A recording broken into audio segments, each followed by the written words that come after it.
Alors, il y a avant tout 3 signes. D'une part, la raideur des muscles ou rigidité, la lenteur des mouvements qu'on appelle médicalement akinésie, et puis un tremblement qui survient quand les malades sont au repos, qu'ils ne bougent pas. Ça, c'est pour les symptômes parkinsoniens. Il faut savoir que cette maladie survient en général autour de la soixantaine, mais une fois sur 10, elle apparaît plus tôt, avant 50 ans. Alors, quelle en est l'origine? L'origine se trouve en dessous du cerveau. On va regarder ici, au niveau d'une structure qu'on appelle le tronc cérébral, qui est là, c'est toute cette partie-là, voilà, qui joue un rôle majeur dans la transmission des informations. Et c'est une petite zone qui est au bout, là, ici, du tronc cérébral, qu'on appelle la substance noire, constituée de neurones très particuliers qui fabriquent un messager qu'on appelle la dopamine. Et ces neurones utilisent également cette dopamine pour véhiculer les informations. Donc, ces neurones sont des neurones que l'on appelle dopaminergiques. Or, cette dopamine, elle est essentielle dans le contrôle des mouvements, surtout les mouvements automatiques comme le clignement des yeux ou encore la marche. Et dans cette maladie, ces neurones de cette zone-là sont progressivement détruits. Alors, quand la moitié de ces neurones sont détruits, eh bien, c'est là que va apparaître la maladie de Parkinson, tout simplement parce que le corps manque de cette dopamine dont on vient de parler. C'est une maladie malheureusement qui est évolutive et qui est irréversible.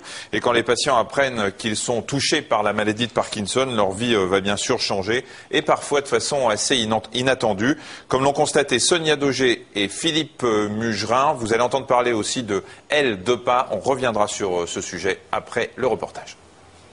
J'avais de plus en plus de mal à écrire et j'écrivais de plus en plus petit. Donc j'ai consulté une neurologue sur le conseil de mon médecin traitant. Et là, la neurologue a diagnostiqué tout de suite la maladie de Parkinson. Et quand on m'a parlé de Parkinson, j'ai pas du tout mesuré en fait ce qui m'arrivait. C'est exactement comme si une goutte d'eau était tombée sur une toile cirée, ça a glissé. Je ne me rendais absolument pas compte de ce qui m'arrivait. J'ai commencé à avoir des mouvements involontaires qui sont des effets secondaires de la L-Dopa. Mais si j'attends un peu trop longtemps pour prendre mon médicament, je peux avoir un blocage, ça m'arrive assez régulièrement. Et sinon, ça peut aussi survenir si j'ai pris un repas un peu trop copieux ou trop gras, ou avec des protéines. La L-Dopa ne fait pas d'effet ou fait moins d'effet. Donc dans ce cas-là, j'ai un blocage. Il y a une amplitude considérable entre le moment où vous êtes bien, là par exemple je suis très très bien, et il y a des moments où je suis très fatigué et où je plonge. Et quand je suis off, pour utiliser le jargon des Parkinson, c'est-à-dire HS, incapable de bouger, mon visage est complètement transformé. J'ai une personnalité qui est complètement transformée. D'ailleurs, il va falloir que je prenne mon médicament parce que je vais plonger, si je ne le prends pas à l'heure. Je remarque quand je croise les gens qu'ils baissent les yeux sur mes pieds, qu'ils remarquent que je marche mal, mais bon, je m'en fiche pas, mais j'en prends mon parti, quoi. Je me dis... c'est ça ou rester chez moi, donc après tout, ça m'est bien égal. La maladie, pour moi, a eu un effet extrêmement positif d'abord, parce que ça m'a obligé à faire le point, à mettre à jour mon registre de valeurs personnelles. Ça m'a permis de développer, de cultiver toute une partie de ma personnalité qui était en sommeil, toute la partie affective. Et j'avais une réserve de choses, j'avais plein de choses à exprimer. Et je le fais avec un bonheur que vous n'imaginez pas.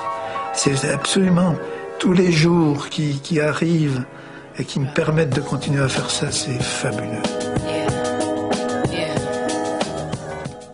Alors, la maladie progresse de manière plus ou moins lente en fonction des malades. Un signe ou plusieurs s'accentue alors et au bout de quelques années, des difficultés pour écrire, pour parler ou pour se concentrer peuvent apparaître. Des troubles de l'équilibre, de la mémoire et du sommeil sont également possibles. Il y a un point essentiel dans cette maladie de Parkinson, c'est la variabilité des symptômes d'un jour à l'autre. Vous l'avez entendu, l'intensité du tremblement, de la lenteur ou de la raideur est très fluctuante en fonction des moments. Oui, on ne connaît pas l'origine de cette destruction progressive des neurones dont on vous a parlé, qui débute quelques quelques années avant l'apparition des symptômes.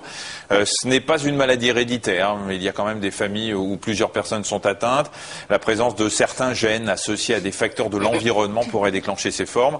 Et pour le moment, enfin, on ne sait pas guérir la maladie de Parkinson. Les médicaments ne servent qu'à diminuer les symptômes, mais il faut traiter tout en limitant les effets indésirables qui sont fréquemment induits par le traitement.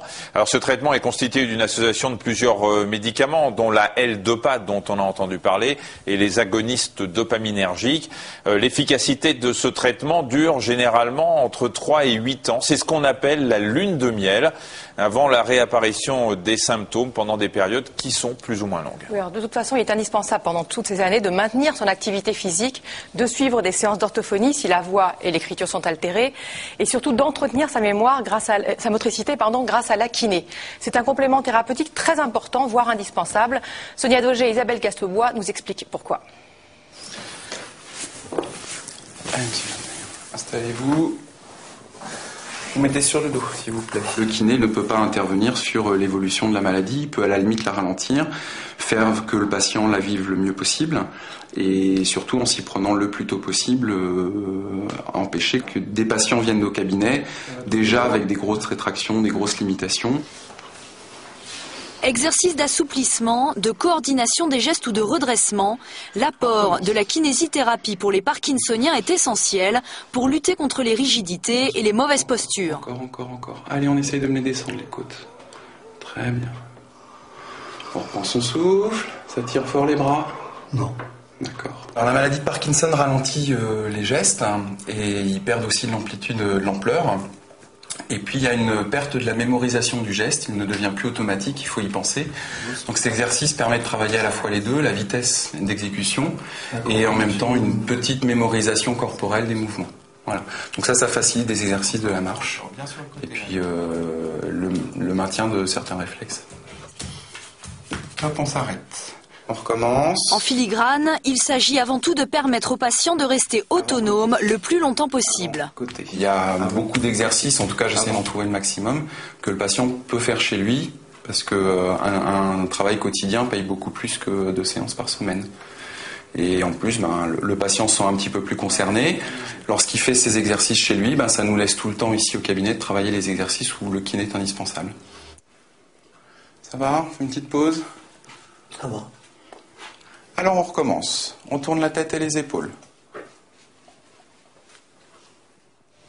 Alors, le traitement chirurgical, dont vous avez sûrement entendu parler par stimulation du cerveau grâce à des électrodes, est réservé à 10% des malades seulement. Ce sont ceux qui souffrent d'une forme grave de la maladie. La recherche travaille sur de nouveaux médicaments qui freineraient la destruction de ces neurones, mais il y a également d'autres traitements qui sont moins conventionnels mais utilisés, comme la phytothérapie, l'aquagym ou encore le yoga. Le but, c'est toujours le même, assouplir et détendre au maximum un corps raidi et rigide. Et puis sachez encore que des équipes sont en train de travailler sur un patch à la nicotine qui semblerait avoir des résultats assez satisfaisants.